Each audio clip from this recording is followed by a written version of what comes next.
Hi, this is Dinesh Gangasani. Welcome to my channel. Think about this.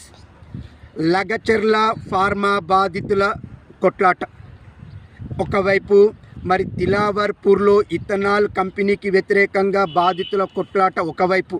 ఇలా చూస్తూ పోతే ఇంకా రాష్ట్ర వ్యాప్తంగా అక్కడక్కడ చాలా జరుగుతున్నాయండి. చాలా విషయాలలో ధర్నాలు, రాస్తా రోకోలు, మొత్తంగా ఇక్కడ ఎలా తయారైందంటే ఏడాది ఇంకా కొన్ని రోజులతో ఏడాది పాలన అవుతుందండి.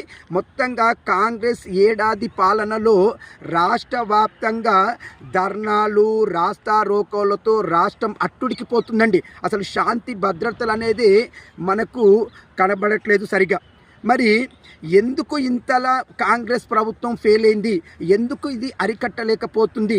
మరి దిలావర్పూర్ ఇష్యూ కావచ్చు, లగచర్ల ఇష్యూ కావచ్చు, మరి ఇక్కడ ఎవరిది తప్పంటే ప్రభుత్వం వైపు అందరూ వేలెత్తి చూపుతున్నారండి. ఇట్లు దినేష్ గంగసాని.